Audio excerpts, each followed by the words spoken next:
No dia 11 de julho, a Igreja Católica celebra a memória de São Bento, cuja espiritualidade é modelo para os cristãos de todo o mundo. O santo não foi o fundador do monaquismo cristão, que já existia havia 3 séculos no Oriente, mas merece o título de pai da vida monástica no Ocidente, que ali só se estabeleceu graças às regras que ele elaborou para os seus monges, hoje chamados beneditinos. E hoje nós temos uma honra de receber aqui no estúdio Dom Justino de Almeida Bueno, monge do Mosteiro de São Bento do Rio de Janeiro, que está em Goiânia, visitando também as monjas beneditinas do Mosteiro Mãe de Deus. Mãe de Deus. Seja bem-vindo, Dom Justino. Muito obrigado pelo convite para vir aqui, a honra é nossa. Dom Justino, o senhor está na vida monástica já há quanto tempo? Desde 79 que eu entrei no mosteiro. Estou com 64 anos e já são mais de 40 anos no mosteiro, né? E eu queria perguntar para o senhor, o que mais lhe chamou a atenção na vida monástica para que o senhor pudesse abraçar esse estado de vida? Eu era seminarista diocesano, da Diocese de Nova Friburgo, a minha terra natal. E fui estudar, como não tínhamos seminário maior lá, eu fui estudar no Rio de Janeiro e residir no seminário do Rio, mas estudar filosofia no Mosteiro de São Bento. E lá eu conheci um monge mineiro que estava lá no Mosteiro do Rio, que já era padre, era o meu professor de lógica menor, e ele passou a ser meu diretor espiritual, meu confessor, e eu digo assim que foi uma influência muito grande que teve na minha vida. Por acaso eu fiquei depois com o nome dele, que ele morreu quando 2 meses antes de eu entrar para o noviciado, o abade me deu o mesmo nome dele, Dom Justino Pauliello, Luiz Pauliello, que era mineiro, tinha sido estudado para medicina, tinha sido jornalista em Belo Horizonte e morreu precocemente lá no Mosteiro do Rio, e eu acabei ficando com o mesmo nome dele. E foi ele a grande influência, acho que de Deus, que Deus colocou na minha vida. Mas a primeira dia que eu entrei no mosteiro, os monges, a igreja estava muito escura, os monges estavam rezando vésperas, e naquele dia O senhor teve a certeza? Eu tive a certeza que a minha vocação era ali. Nunca mais duvidei. É impressionante que quando eu chego, saio, viajo, volto ao mosteiro, que eu entro na igreja, eu sinto o mesmo cheiro que eu senti naquele dia. Toda vez acontece isso. E há uma diferença, por exemplo, na vida beneditina, a questão da estabilidade, né? Eu queria que o senhor pudesse falar desses 3 aspectos da vida beneditina que muitas pessoas às vezes não conhecem ou não compreendem por conta dessa... Às vezes fica mais evidente a vida reclusa ou simplesmente a questão do lema, reza e trabalha. Queria que o senhor pudesse falar um pouco para a gente, porque como nós, que às vezes alcançamos o mosteiro, vamos ali somente nas áreas comuns, né, daquilo que os fiéis podem conhecer, queria que o senhor falasse um pouco dessa realidade também interior ali da vida. Não contradizendo o senhor, nós poderíamos dizer que a nossa espiritualidade, se a gente pode chamar de espiritualidade, é da igreja. Os beneditinos não têm propriamente uma espiritualidade, porque a palavra de Deus é um patrimônio da igreja, dos cristãos. Então não é privilégio nosso a leitura da palavra de Deus. O canto gregoriano, apesar de que talvez sejam só os mosteiros que quase que cantem, mas é um canto da igreja. Então tudo que nós temos é da igreja, nós não temos propriamente uma espiritualidade, né? Agora, a nossa espiritualidade é aquilo que a igreja manda para todo cristão. Agora, ficou esse lema ora e trabalha, e o reza e trabalha, na verdade, teria que ser completado pela meditar e pela lexio, pela leitura da palavra de Deus, que talvez seja o fundamento tanto para nós que santifica o trabalho, como também alimenta a nossa vida pessoal e coral de oração. Então isso seria, assim, vamos dizer, o fundamento da nossa espiritualidade, da nossa vida, do nosso estilo de vida. Agora, o senhor perguntou sobre que falasse um pouquinho desses aspectos da vida comum. Que falou. Isso. A estabilidade é um voto que os beneditinos têm. São Bento viveu numa época em que a Itália toda a Europa, mas sobretudo ali onde ele vivia, estava invadido por bárbaros, que eram povos que não tinham cidades, que ficavam dali para ali, saqueavam, queimavam, pilhavam. Então, a necessidade que São Bento sentiu de fixar também o homem na terra.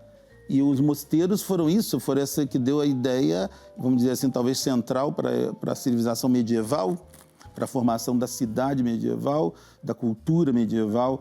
Então, São Bento queria fixar o homem em Deus, o monge em Deus. Para isso, ele precisava fixar o homem num lugar, numa casa, numa família, né? Então, o mosteiro ele se transformou nesse lugar onde o monge se fixa em Deus. E por isso, externamente também, ele está fixado ali naquela casa, naquele lugar. Então, o voto de estabilidade, na verdade, é interessante isso o senhor ter até perguntado, porque é um diferencial da nossa ordem. Os franciscanos, os redentoristas, os dominicanos, que são missionários, podem ter paróquias, que podem passar daqui para ali. O monge, quando a gente diz, você é monge, eu sou monge do Rio de Janeiro, do Mosteiro do Rio. Quer dizer, o monge, ele é monge de um mosteiro. Certo. Nós não somos nem monges de uma ordem religiosa, né? Nós somos monges de um mosteiro. Eu sou monge daquele mosteiro. Então, eu fiz votos para aquele mosteiro. Se um monge, por acaso, fica doente, não pode mais viver naquela cidade, há conselhos médicos, né? Tem que ir para um lugar, por exemplo, mais frio ou mais quente, né? Para um ambiente diferente, ele tem que transferir o voto de estabilidade dele. Ele não pode ir simplesmente para outro mosteiro transferido assim pelo abade, pelo superior. Mas aí, de comum acordo, por exemplo, entre os abades... Com os abades, aí tem que fazer um processo na Santa Sé para poder obter a licença de transferir o voto que ele fez para aquele mosteiro, para o mosteiro para onde ele vai.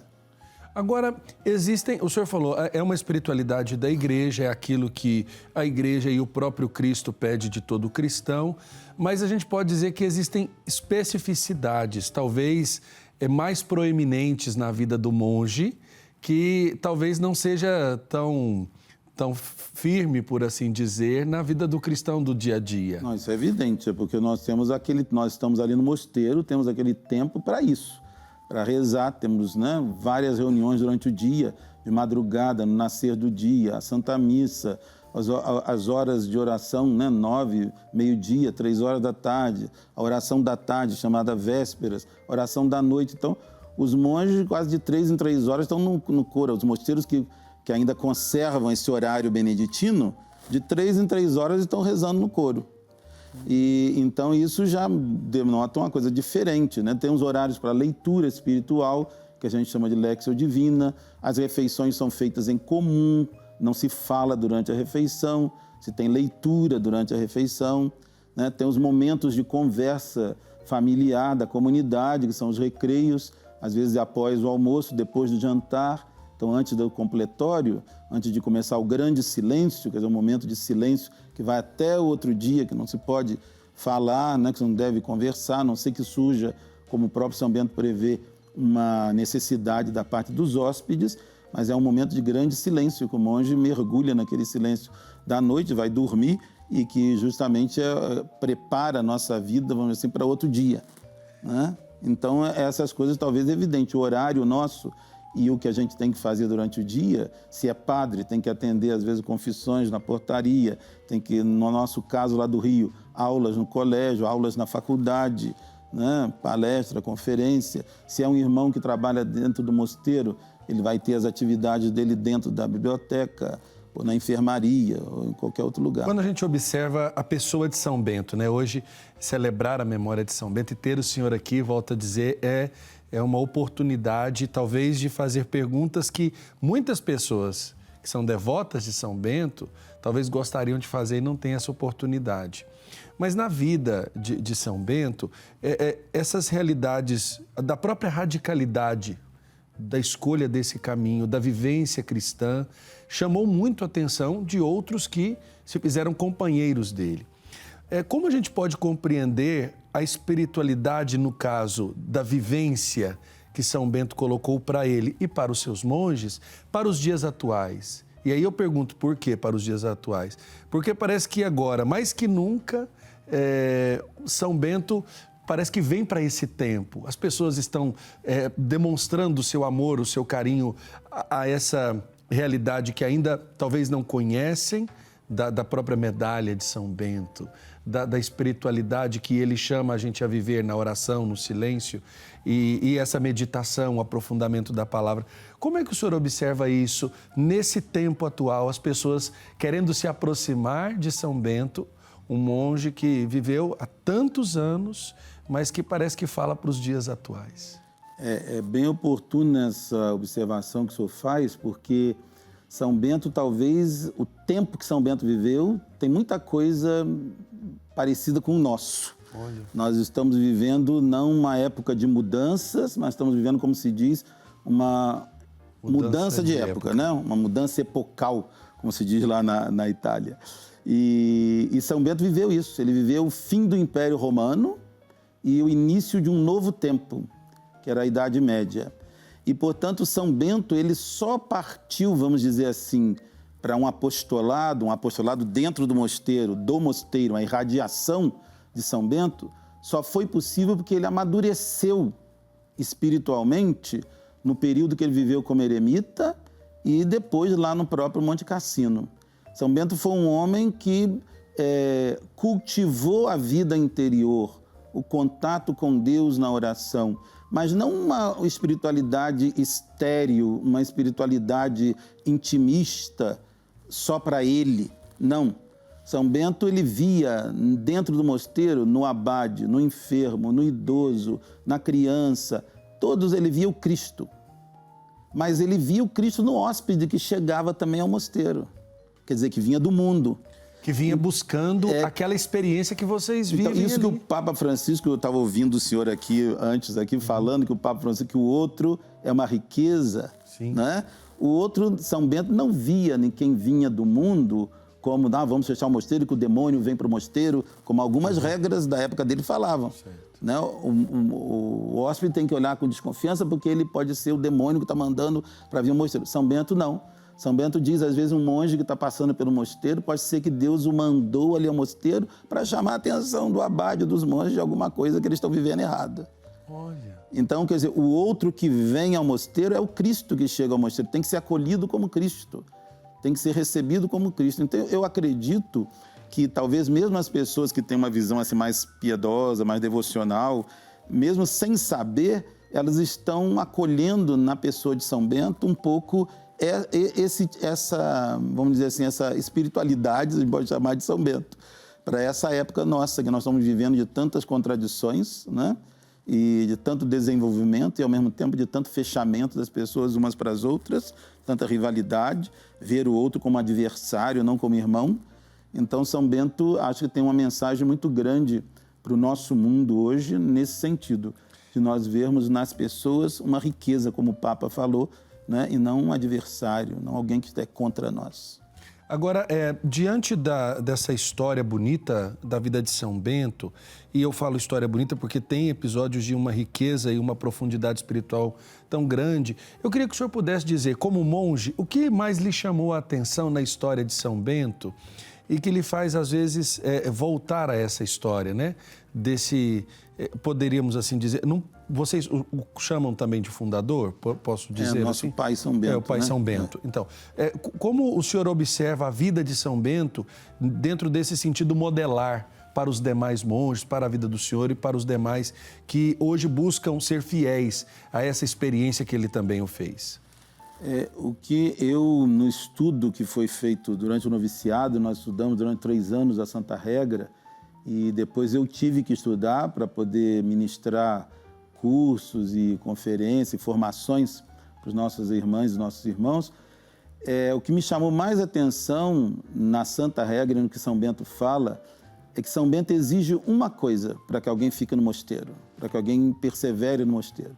Ele diz que o superior, o abade, os monges têm que ver se aquela pessoa que vem ao mosteiro, se quer ser monge, se ela procura verdadeiramente a Deus. Se revera Deum querit, ele diz.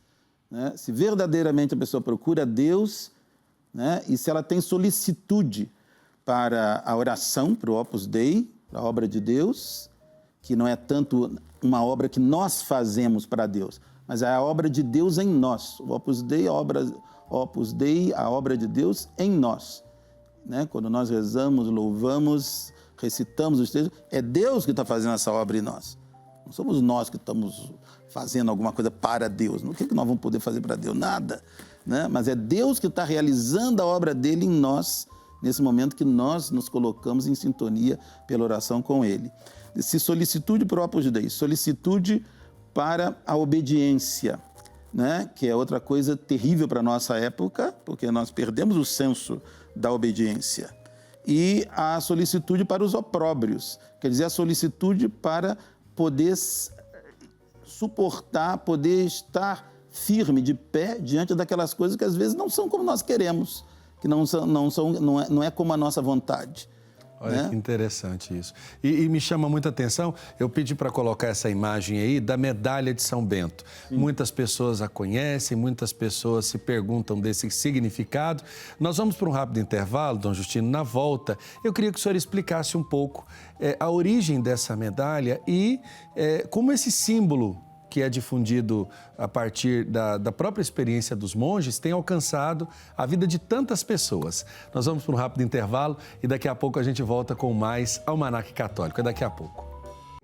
Ficou mais fácil dedicar tempo e devoção ao Divino Pai Eterno. Baixe gratuitamente o aplicativo do Pai Eterno para smartphone e tablet. E tenha com você conteúdos exclusivos do Pai Eterno 24 horas por dia. Nele você pode acompanhar as novenas do Filhos do Pai Eterno, do Perpétuo Socorro e ao Sagrado Coração de Jesus, além do Santo Terço. Basta clicar no ícone Novenas e escolher o programa e qual edição deseja assistir. Fique conectado com o Pai Eterno a qualquer hora, em qualquer lugar. Estamos de volta com o nosso Almanaque Católico dessa segunda-feira. Tenho aqui algumas participações e agradecendo a sua audiência, você que está ligadinho conosco, nos honrando com a oportunidade de entrarmos aí na sua casa nesse dia especial para todos nós, cristãos católicos, que veneramos a pessoa de São Bento. Hoje, essa celebração importante da sua memória. A Fabiana Barbieri está acompanhando o nosso programa, Rosimar Lemes também, Geralda Gramosa disse o seguinte, que está sempre acompanhando a nossa programação. Regina Murta, pedindo a misericórdia do Pai Eterno. Valdiva Alves, agradecendo ao Pai pela oportunidade do programa de hoje. A Terezinha Câmara Costa, de Pedro Avelino, no Rio Grande do Norte, acompanha os programas todos os dias e elogia pelo programa de hoje, que achou muito interessante. Eu acredito, Dom Justino, que são muitas as pessoas que gostariam de ter a experiência de visitar um mosteiro, né, de poder compartilhar, que seja um pouco da vida dos monges. Tem que procurar as monjas aqui de Goiânia. Exatamente. Da Mosteiro Mãe de Deus. Uma riqueza, né? Madre Ângela, a prioresa, e as irmãs que estão lá prontas para acolher as pessoas que quiserem visitar o mosteiro. E no mosteiro, uma pessoa pode buscar orientação, direção espiritual? Quais são os serviços, por assim dizer, de atendimento ao público que um fiel, um cristão pode receber no mosteiro? No caso aqui de Goiânia, só temos mosteiro feminino, não é? Uhum. Mas mesmo assim, as monjas estão prontas a ajudar e acolher. Eu tive experiência num mosteiro lá de Juiz de Fora, de monjas, que o arcebispo gostava que os seminaristas e até padres iam lá fazer direção espiritual com as monjas. Aí. Ele disse que preferia que eles fizessem com as monjas. Lá em Belo Horizonte tinha uma monja que atendia até bispo. Olha. Né? Então, uma vez, contam até uma história que estava um bispo saindo, o outro estava entrando. Aí falou, você está aqui, de vez em quando a gente tem que consultar os oráculos. Olha então, então, as monjas, tinha uma monja lá, uma Felicidade, que ela atendia até um provincial de uma ordem lá, e de vez em quando ela telefonava para mim, eu estava de capelão lá, ela falava, Dom Justino, estou mandando um padre aí para o senhor confessar. Olha. Ela preparava, eram as melhores confissões que preparadas por ela, né? Olha que coisa, né? Então, são as mulheres, as monjas, que também prestam esse serviço de aconselhamento, de ajuda. Mas os monges no mosteiro é uma tradição nossa, todo o mosteiro é muito procurado para confissões, direção espiritual. Então isso lá no Rio, por exemplo, na portaria, há muito desse tipo de trabalho, né, de aconselhamento, pessoas que buscam, que querem conversar, que querem se aconselhar fazer um retiro, né? Os mosteiros praticamente todos têm hospedaria, então tanto o mosteiro promove retiros, épocas de Páscoa, Natal, Carnaval, né, como também aceita grupos que alugam a casa do mosteiro, querem participar da liturgia, da Santa Missa com os monges e, portanto, vão fazer o retiro naquela casa. Agora, eu queria que colocasse aí a imagem da medalha de São Bento. Dom Justino, quando nós falamos, às vezes as pessoas precisam afastar qualquer tipo de, como é que eu posso dizer? Amuleto. De amuleto ou amuleto. superstição. Explique para nós um pouco da origem desse símbolo que passou a se tornar praticamente o símbolo dos monges beneditinos. E quando a gente vê uma pessoa, sempre procura ter ou trazendo no peito, ou até mesmo numa vestuária, a medalha de São Bento. A medalha de São Bento, as origens são um pouco obscuras, porque, segundo a tradição, estava numa parede, um desenho, mais ou menos numa parede, de um mosteiro, se eu não me engano, na Baixa Idade Média. E se notou que naquele mosteiro havia umas bruxas, umas mulheres que faziam tipo um ocultismo, coisas assim, cultos assim, e que não podiam nada contra o mosteiro, e elas disseram, segundo elas disseram, né, segundo a história diz, que era porque tinha essa cruz, esse desenho na parede, lá do mosteiro. Então, é daí que começam a reproduzir essa cruz de São Bento, como é chamada, essa medalha, que na verdade é uma oração. Quem tem a medalha pode olhar para a medalha, ou então vendo essa imagem aí, nos ângulos da cruz você tem assim, essas letras, cada letra dessa é uma oração, né? Crux Sancti Patris Benedicti. É quase tudo igual, o latim é praticamente igual ao português. Cruz do Santo Pai Bento. Né? Aí depois na haste vertical, né? Cruz Sacra Sit Mihi Lux, a cruz sagrada seja a minha luz. Non Draco Sit Mihi Dux, não seja o demônio, né? O Draco, o dragão, o demônio, né? O mal, o diabo, né? Não seja o meu guia, Dux, o meu guia. Né?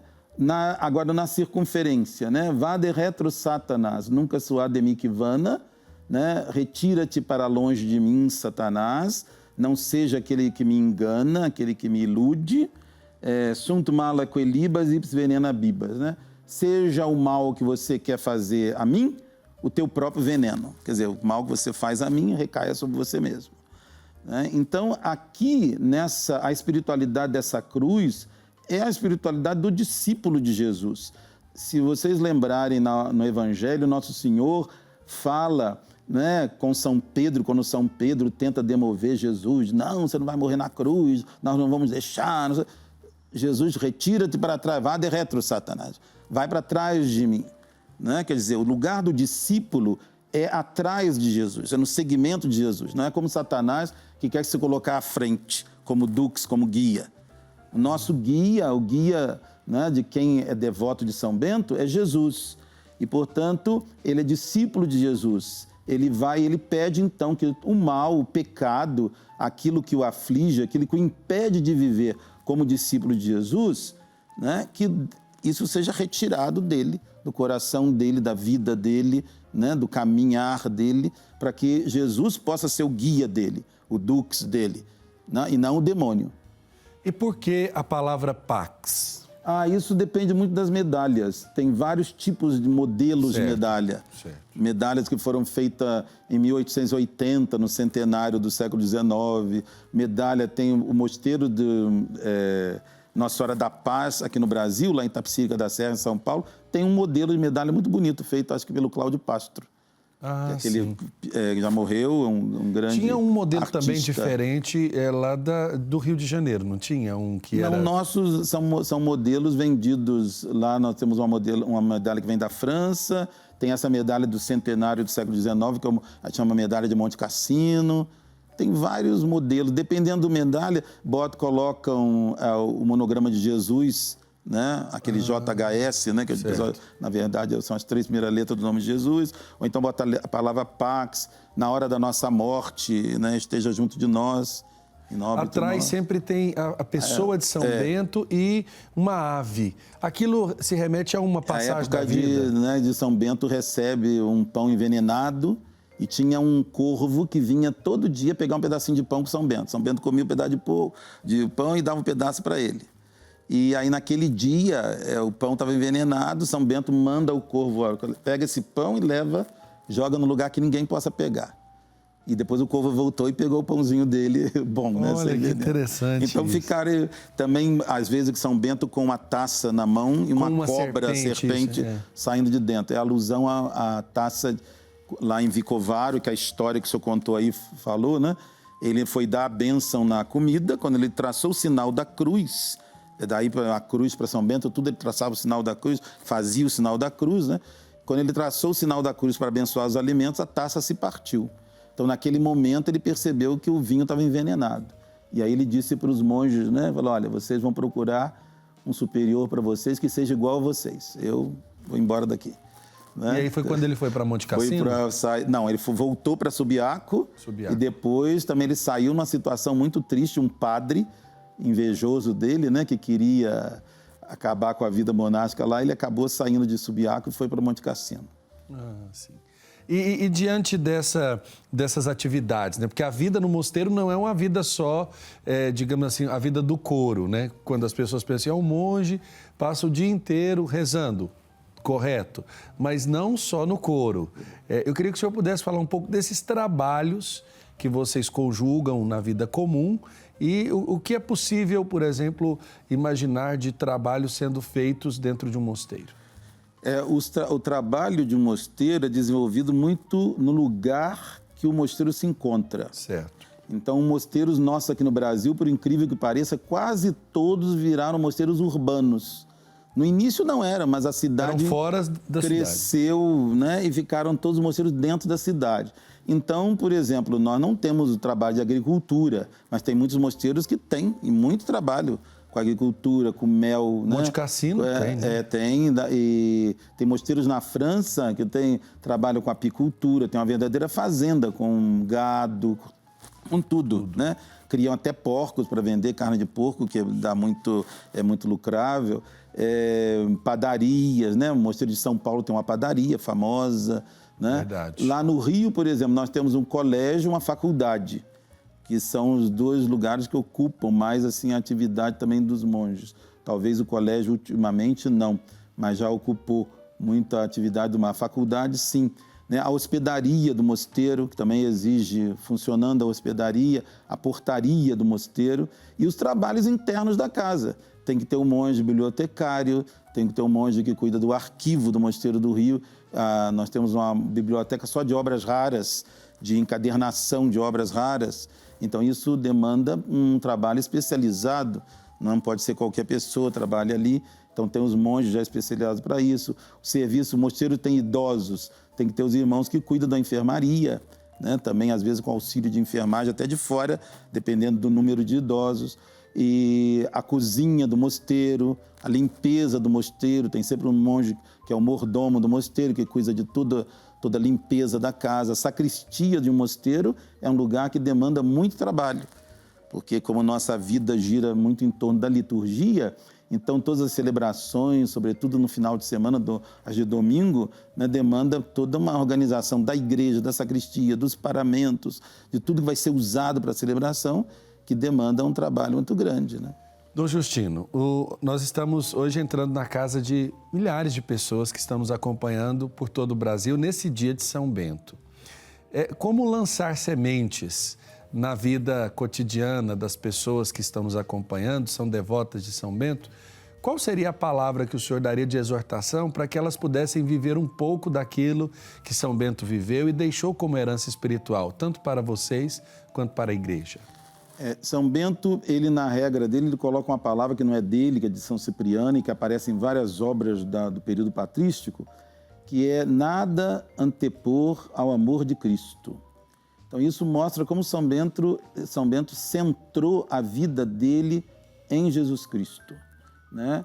E eu completaria essa frase de São Bento com o que o próprio São Bento diz no capítulo 72 da regra, que ele diz que nós temos que procurar em tudo a utilidade do outro.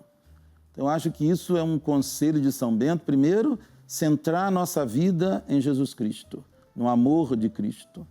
E procurar a utilidade do próximo, do outro, aquilo que é útil para o próximo. E então, isso nos detalhes da nossa vida, né? Eu estou sentado, eu sujei a mesa com o pão que eu estou comendo. O outro que vai vir depois de mim, que vai sentar naquele lugar, tem que encontrar a mesa limpinha, como eu gostaria de encontrar. Então, eu limpo quando eu sair. O outro vai querer encontrar a cadeira no lugar, o outro vai querer... Como eu gostaria, aquilo que Jesus fala na regra de ouro, que Nosso Senhor fala no Sermão da Montanha, né? O que você quer que façam a você, você faça ao outro. Então, nosso São Pai São Bento fala buscar a utilidade do outro, aquilo que é útil para o outro. Se nós fizéssemos isso, acho que muita coisa da nossa vida seria mais fácil de ser feita, né? Com certeza. De ser realizada. E assim, o mundo vive uma dispersão, né? Tudo parece tirar a gente de nós mesmos, na tensão. Você está dirigindo, você tem um monte de coisa falando, tem som ligado, tem barulho. Muitas são as pessoas que têm buscado uma experiência mais de paz mesmo, né? Seja no campo, seja nos condomínios fechados, para que ela alcançasse essa paz no seu dia a dia. Quando a gente observa a vida de São Bento, a experiência que vocês fazem, vocês trabalham e rezam de um modo muito, como eu vou dizer assim, muito entrelaçado. Qual a orientação que o senhor daria, por exemplo, para quem está no trabalho e às vezes tão disperso, levar para a sua vida, para a prática do trabalho, essa experiência também de fé? Como fazer do trabalho oração? O trabalho e a nossa vida, o senhor falou de silêncio. O silêncio para São Bento não é um mutismo, não é você ficar com a boca fechada ou parar de falar. O silêncio também é uma linguagem, é um modo de falar, né? E então a gente tem que aprender o valor do silêncio, do trabalhar em silêncio, do como trabalhar sozinho sem se trabalhar egoisticamente, né? O nosso trabalho, ele tem que ser algo que tem que ser, como a gente diz, um trabalho para Deus, né? É um trabalho, e o monge, ele não trabalha para ganhar dinheiro, no sentido de que ele está ali, eu quero ser promovido, eu quero trabalhar bem. É um trabalho que ele faz em vista de Deus, em vista do próximo, né? Aquilo que ele vai, sei lá, um monge que está fazendo uma escultura, que está fazendo um ícone, um monge que está limpando um banheiro no mosteiro, ele tem que estar sabendo que o trabalho dele é uma obra de Deus. Tem um abade, acho que, não sei se é Dom Romão Banquet, do século XIX, que ele diz que no mosteiro fazer um milagre e limpar um banheiro tem o mesmo valor. Olha. Não é o que você faz que é importante, é como você faz. Se o homem faz um milagre e fica todo soberbo, achando que é ele que fez aquilo, que não foi uma obra de Deus nele, não valeu nada aquilo para ele, não santificou nada. Se você limpou um banheiro e todos os irmãos vão chegar ali e encontrar aquele banheiro limpinho, bonitinho, cheiroso, aquilo ali foi um bem para a comunidade inteira. Então, para São Bento, a obediência, o trabalho, é um bem não só para você. A autorrealização nossa é você fazer a vontade de Deus. Não é para você ficar famoso, para você se ficar cheio de dinheiro, para você poder ter poder. Não. É se você serviu ao outro, se você foi útil ao outro, se aquele seu trabalho serviu para que aquelas pessoas sejam melhores, né? Não precisa ninguém te agradecer, não precisa ninguém vir para você e dizer, olha, maravilhoso. Não. Fazer esperando de alguém, A gente né? não faz esperando um pagamento por isso. Nós fazemos isso, Deus é que vê o que nós fazemos e é Ele que vai, Ele é a nossa recompensa, Ele que vai nos recompensar. Agora, a organização da vida beneditina é interessante porque existem muitos mosteiros e os mosteiros são independentes, né?